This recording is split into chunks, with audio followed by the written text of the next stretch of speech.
Salam sejahtera, terima kasih karena bersama dengan saya di Nazilin Unity Channel. Hari kemarin sibuk PAS, sibuk Perikatan Nasional, menggesa Anwar Ibrahim letak jawatan. Mereka ni sibuk nak melihat Anwar Ibrahim jatuh. Mereka ni sibuk nak mahu menjatuhkan kerajaan perpaduan.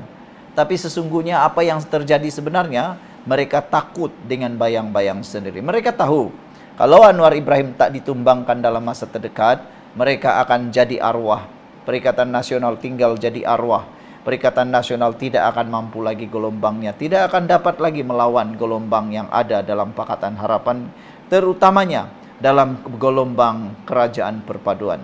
Kerajaan perpaduan yang ada sekarang ini cukup kuat dengan dianggotai Barisan Nasional Pakatan Harapan. Satu jangkaan bahwa mereka sukar untuk ditumbangkan. Lihat saja dalam semua PRK yang terkini, apa yang terjadi, semuanya mereka menangi. Jadi PAS sebenarnya takut, Perikatan Nasional sebenarnya takut. Jadi apa saja isu yang ada, mereka tunggang. Termasuklah kes Yusuf Raude.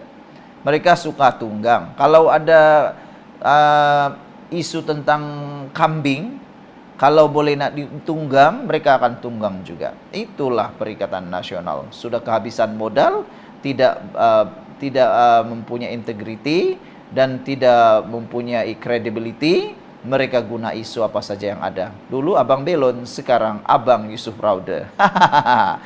Hari ini seorang pemimpin daripada Amanah mengatakan PAS sebenarnya hipokrit, desak Anwar berundur. Wah, apa pula pendapat kamu?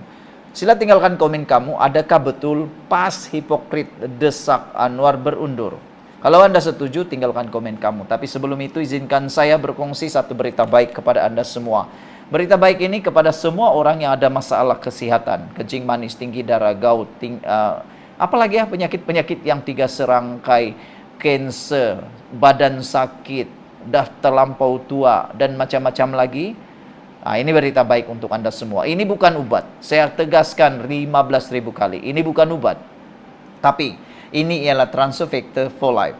Transfer factor ialah satu molekul imun, terapi imun yang meningkatkan daya imun badan kita sehingga 400%. Dan secara umumnya dan ringkasnya, kita kena penyakit karena imun badan kita yang lemah dan bodoh. Kamu susah untuk sembuh juga kerana imun badan kita yang lemah. Tapi dengan transfer factor ini, imun badan kita meningkat. Makan transfer factor ini meningkatkan daya imun badan. Dan ingat, ini halal, lulus KKM dan bukan obat. Jadi makan berapa banyak pun boleh. Dengan memakan transfer factor, imun badan kita jadi kuat dan kita punya penyakit dilawan daripada dalam, menyembuhkan kita daripada dalam. Jadi cepat dapatkan transfer factor ini. Jangan kau tangguh-tangguh, dan kau tangguh sampai sudah tidak boleh lagi berbuat apa-apa, baru menyesal. Duit bukan segala-galanya. Ingat, kalau sakit baru kita tahu bahwa duit itu tiada guna. Tapi kalau kita sehat, kita berkira-kira. Jangan berkira-kira. Oke, baik. Kita nak cerita sekarang. PAS dikecam kerana mendesak Perdana Menteri Anwar Ibrahim berundur buat sementara waktu. Berikutan, pembebasan bekas pembantunya Yusuf Raude baru-baru ini yang diberikan oleh Mahkamah Tinggi Kuala Lumpur. Setiausaha Agung Amanah Fadzil berkata, PAS tidak membuat gesaan sedemikian apabila pemimpinnya sendiri disiasat atau didakwa. Padan muka dirang. Tindakan PAS mempolitikkan keputusan Mahkamah Tinggi tersebut adalah satu tindakan terdesak dan hipokrit kerana PAS sendiri gagal bersikap adil dalam kes melibatkan pemimpinnya, sedangkan keadilan itu bukan saja perlu dilaksanakan, tetapi perlu dilihat dilaksanakan, kata Faiz dalam satu kenyataan hari ini. Hujah PAS adalah bagi menjamin integriti dalam memastikan pegawai polis dapat menyiasat Anwar Ibrahim. Namun ketika pemimpin PAS disiasat dan didakwa berkaitan kes menghina Sultan di bawah Akta Hasutan, tidak pula didesak perkara sama demi menjaga integriti institusi diraja, tambahnya lagi. Walaupun Faiz tidak menamakan pemimpin PAS yang dimaksudkannya, Presiden PAS Abdul Hadi Awang sebelum ini disiasat polis berhubung kenyataannya yang didakwa mengkritik beberapa pihak termasuk Raja-Raja Melayu. Sultan Selangor, Sultan Syarafuddin Idris Shah, sebelum ini menyatakan kekesalan yang mendalam terhadap kenyataan ahli Parlimen Marang itu. Pada tahun 2023, Menteri Besar Kedah Sanusi Maknur juga didakwa di Mahkamah Session Selayang kerana didakwa membuat kenyataan berbau hasutan terhadap Sultan Selangor. Pada September tahun lalu, Sanusi telah mengeluarkan permohonan maaf secara terbuka kepada Sultan Selangor berhubung perkara itu. Faiz menegaskan bahawa gesaan PAS supaya Anwar mengosongkan jawatannya adalah bermotifkan politik untuk memburukkan Perdana Menteri. Katanya, keputusan Mahkamah Tinggi yang menolak pertuduhan terhadap Yusuf menunjukkan Badan Kehakiman dibenarkan menjalankan tugas tanpa campur tangan. Sikap ini melambangkan prinsip integriti yang diperjuangkan PH dan agenda reformasi yang digagaskan Anwar Ibrahim dalam menjamin kebebasan Badan Kehakiman benar-benar dilaksanakan. Faiz juga berkata, walaupun pemimpin PAS mendakwa, polis boleh disaman kerana didakwa tidak menyiasat Anwar berhubung kes Yusuf. Hujah tidak berasas itu tidak berdasarkan penjelasan Ketua Polis Negara. Sungguh pun prinsip Undang-Undang Jenayah menghendaki penyiasatan. Sekian dulu untuk kali ini. Jangan lupa tinggalkan komen Anda. Salam sejahtera. Terima kasih kerana bersama dengan saya di Nazilin Unity Channel. Ini keputusan terkini Rafizi selepas dipelawa oleh Anwar Ibrahim kembali semula dalam Kabinet Anwar. Baru-baru ini kita tahu Rafizi Ramli seakan-akan merajuk apabila kalah dalam pemilihan PKR untuk jawatan timbalan Presiden PKR. Beliau meletakkan jawatan selaku Menteri Ekonomi bersama dengan Nik Nazmi. Mereka meletakkan jawatan dan kini sedang bercuti dan akhirnya kata mereka selesai saja bercuti, mereka akan letak jawatan. Dan keputusan Anwar, kata Anwar, dia akan cuba untuk mahu supaya Rafizi dan Nik Nazmi kembali semula bersama dalam kabinet. Yang kita tunggu-tunggu ialah apa jawapan balas daripada Rafizi. Adakah Rafizi mau kembali lagi atau tidak? Itu yang kita tunggu. Tapi secara dasarnya, Rafizi memang sangat diperlukan dalam kabinet Anwar. Kehebatan Rafizi tidak boleh dinafikan oleh sesiapa. Kerana Rafizi lah Pakatan Harapan kembali menjadi kuat. Kerana Rafizi, kempen Pakatan Harapan tidak menjadi lesu. Dahulu waktu Rafizi bercuti, lesu kempen Pakatan Harapan. Akhirnya Rafizi menyatakan beliau tidak berganjak, tetap dengan keputusan berundur dari Jemaah Menteri. Saya akan ulas kepada anda semua apa kesan dan kenapa Rafizi tidak beranjak sekejap lagi. Tapi sebelum itu izinkan saya kongsikan dengan anda semua, ini Transfer Factor for Life. Ini ialah terapi imun yang meningkatkan imun badan kita 400% dan menjadikan imun badan kita bijaksana. Dengan Transfer Factor kita jadi kuat dari dalam, melawan penyakit dan kita sembuh. Imun badan kita yang lemah boleh menyebabkan pelbagai jenis penyakit. Anda sebut sajalah penyakit apa. Semuanya ada kaitan dengan penurunan daya imun badan kita. Seperti kencing manis tinggi, darah, gout, kanser, yang paling teruk sekali kanser. Kalau sudah kena kanser, imun badan kita paling cepat merosot. Tapi dengan peningkatan daya imun badan menggunakan Transfer Factor for Life ini, imun badan kita akan kembali menjadi kuat dan dididik menjadi bijaksana supaya tidak menyerang kita daripada dalam. Dengan adanya Transfer Factor ini, Anda kini mempunyai sinar harapan. Bagi mereka yang menghadapi masalah-masalah serius, penyakit-penyakit yang serius, ini jalan penyelesaian Anda. Cepat dapatkan melalui nomor telefon yang tertera. Jangan bertangguh-tangguh kerana masalah bertangguh akan menyebabkan masalah kesihatan Anda tidak akan pernah selesai. Ingat, kerana daya imun badan kita yang lemah, kita sukar untuk sembuh. Jadi, dapatkan nombor ini melalui nombor yang tertera. Kita cerita lagi tentang Rafizi Ramli. Keputusan beliau tidak berganjak, tetap dengan keputusan berundur dari Jemaah Menteri.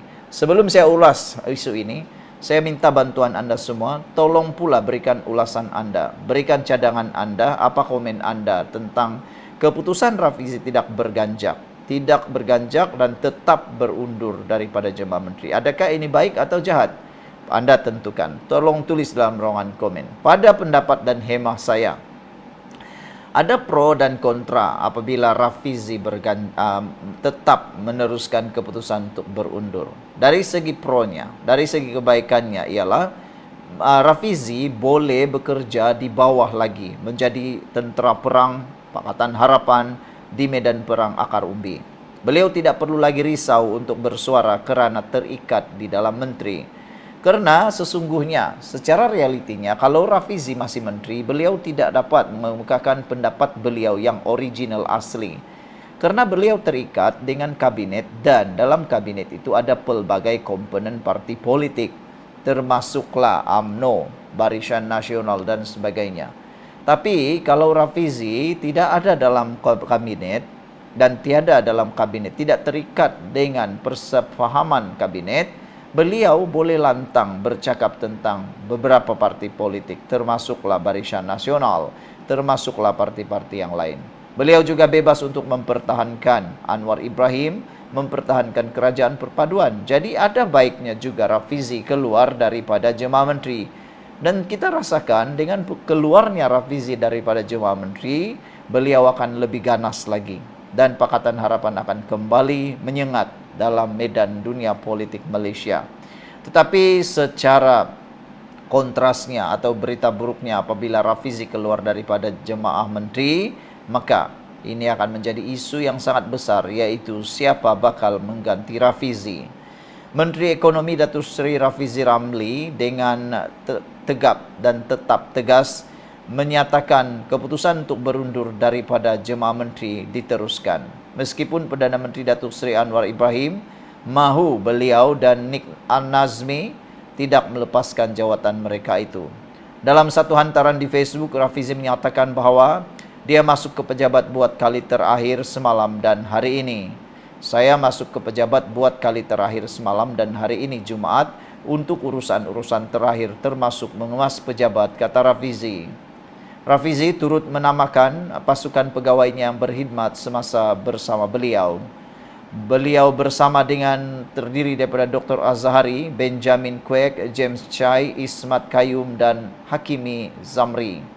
Rafizi dan Nik Nazmi telah mengemukakan atau mengumumkan keputusan mengundurkan diri dari Jemaah Menteri susulan kekalahan mereka di dalam pemilihan PKR baru-baru ini.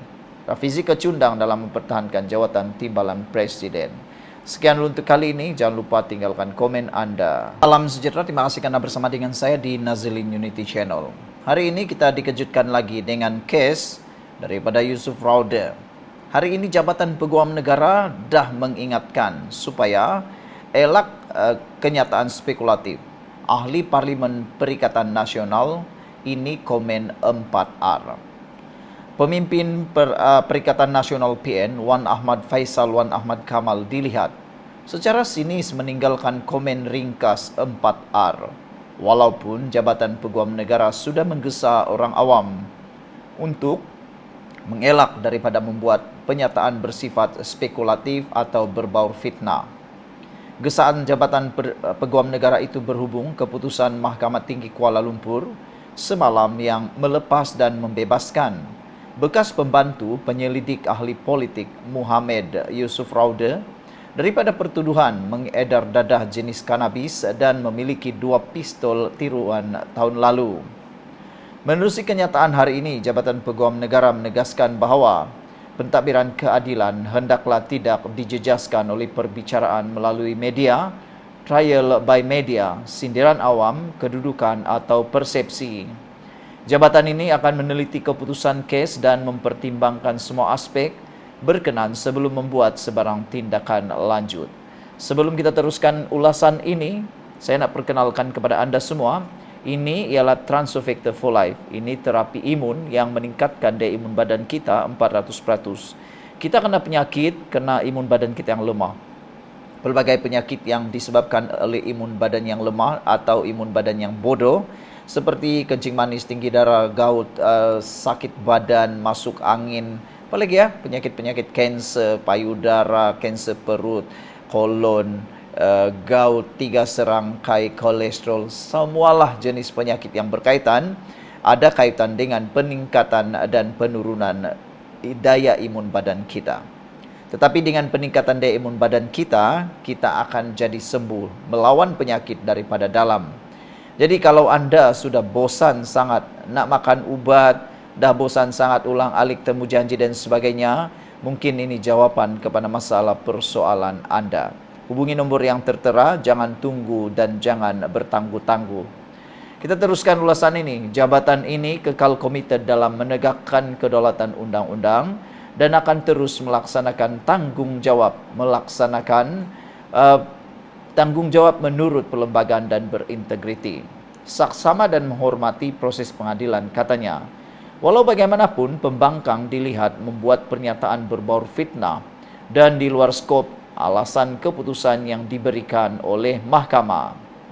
Antaranya, pengguna X, Rafiq Rashid, yang mengaitkan dengan larangan membuat kenyataan menyentuh isu 3R, yaitu agama, bangsa, dan raja. Dulu 3R campur 1R lagi, rauda, kebebasan bersuara jangan disekat, katanya, yang kemudian dikongsi Wan Faisal. Saudara-saudara sekalian, keputusan ini cukup mengejutkan kita. Keputusan dalam perbicaraan kes jenayah melibatkan Muhammad Yusuf Rauda sudah diberi amaran oleh Jabatan Peguam Negara melalui kenyataan. Jangan gunakan apa-apa unsur yang boleh menyebabkan unsur 3R. Jadi Jabatan Peguam Negara sudah berikan amaran. Jadi sekarang ini apa saja perkara nak mereka tunggang. Wan Ahmad Faisal pun, ya biasalah, dia ni memang terkenal. Kalau boleh tunggang, tungganglah setunggang-tunggangnya. Sekian dulu apa pula pendapat kamu semua. Kita jumpa lagi. Bye-bye.